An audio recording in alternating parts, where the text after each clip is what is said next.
Polícia do Rio fecha bingo clandestino na zona oeste da cidade. A jogatina era numa lan house de um shopping na Barra da Tijuca. Depois de uma denúncia anônima, foram apreendidos 34 computadores e 3 câmeras.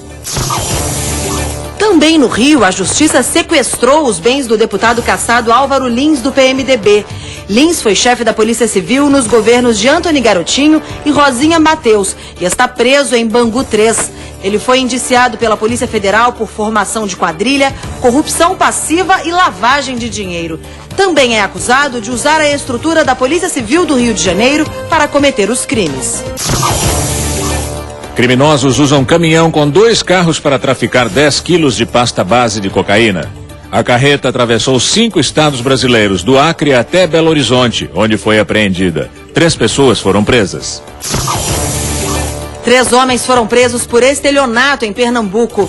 O trio usava disfarce de segurança e clonava cartões de créditos e senhas utilizando uma microcâmera como esta, instalada nos caixas eletrônicos de estabelecimentos comerciais.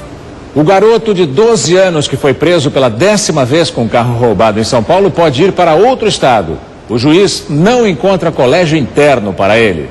Ele está cada vez mais longe de casa e perto dos criminosos. Na periferia da Zona Sul de São Paulo, onde vive, o menino de 12 anos virou um mito e é protegido por jovens envolvidos com o tráfico de drogas. O menino tornou-se inacessível até para os pais, que perderam o controle sobre ele e decidiram apelar para o juiz que acompanha a situação familiar e social do garoto.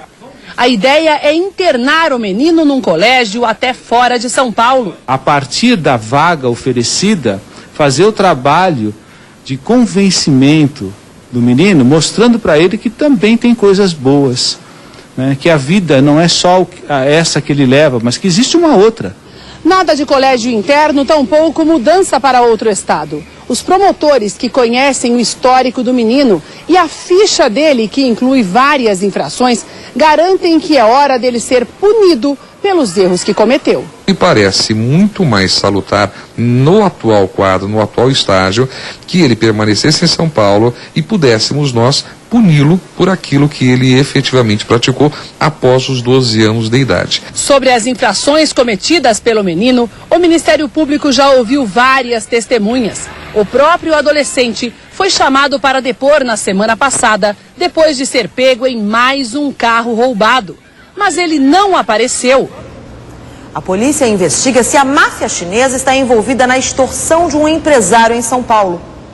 Shen Ming, de 40 anos, foi preso em flagrante hoje na região da rua 25 de Março, no centro de São Paulo, quando tentava extorquir $30 mil de um empresário chinês que atua no ramo da importação e não quer ser identificado. Com ele, a polícia apreendeu uma máquina de choque usada em casos de tortura, $180, cartões de companhias aéreas e um telefone celular. No dia 30 de dezembro, a vítima nos procurou, registrou um boletim de ocorrência no 1º Distrito Policial de extorsão. A partir de então, passamos a acompanhar a vida dessa vítima, a fim de que pudéssemos identificar quem era o extorsionário e quem eram os extorsionários, melhor dizendo.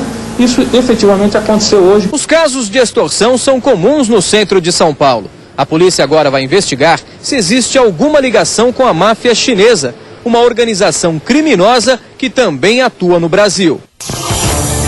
Por decisão unânime, a Justiça Federal decidiu pela permanência do empresário Marcos Valério na prisão. Ele foi acusado de formação de quadrilha, denunciação caluniosa e corrupção ativa. Uma operação de combate ao tráfico de drogas na região metropolitana de Fortaleza prendeu 6 pessoas. Com os acusados foram apreendidas armas, cocaína, crack, balança de precisão, material para embalagem da droga e dinheiro. Assalto a jato. Uma quadrilha invade um banco durante a madrugada na zona leste de São Paulo e leva R$50 mil em 10 minutos. Pela manhã ainda dava para ver a destruição na fachada do banco. Susto para os clientes que chegavam para sacar dinheiro. Um absurdo, né, uma coisa dessa. Isso aí não tem nem condições, meu Deus do céu. O roubo aconteceu por volta das 3 horas da manhã. A rapidez dos bandidos revela que eles conheciam bem o sistema de segurança da agência, localizada na zona leste de São Paulo. A única pessoa que estava no local no momento do assalto era um vigilante de rua que foi rendido pelos criminosos e obrigado a ficar deitado no chão durante toda a ação. Segundo ele contou para a polícia, o grupo era formado por 10 homens e ficou apenas 10 minutos dentro da agência. Todos estavam encapuzados, armados com pistolas e fuzis. O bando usou explosivos para abrir a porta de entrada. Depois, arrancou 3 caixas eletrônicos e ainda arrebentou uma segunda porta que dá acesso à agência. Tudo foi registrado pelas câmeras do circuito interno. O prejuízo estimado é de R$50 mil.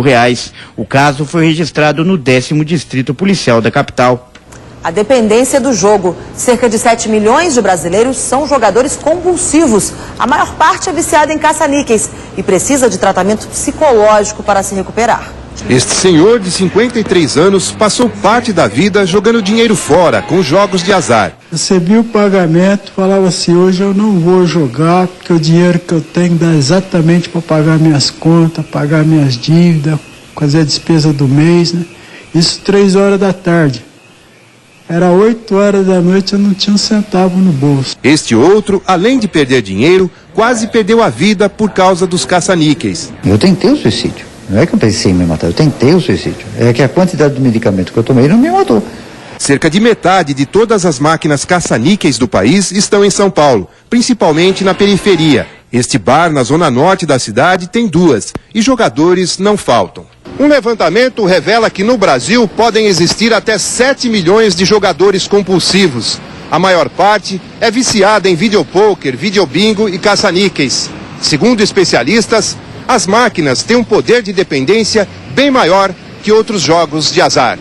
O resultado da aposta vem imediato, né? Quando a gente fala de loteria, é uma vez por semana. Você aposta, vai vir depois de um tempo. Quando você fala da máquina, você aposta, aperta o botão e sai o resultado, né? Isso faz ter um poder aditivo maior.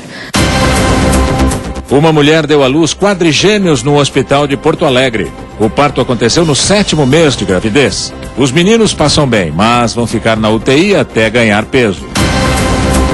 A Mega Sena do final deste ano vai pagar cerca de 60 milhões de reais. Se ninguém acertar os 6 números, o prêmio vai ser dividido entre os acertadores da quina ou da quadra. O preço das apostas deve subir para R$2.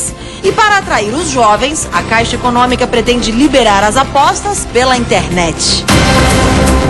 Um caminhão carregado de cerveja perdeu o freio e invadiu uma casa em Porto Alegre. O motorista e um passageiro ficaram feridos e foram levados para o hospital.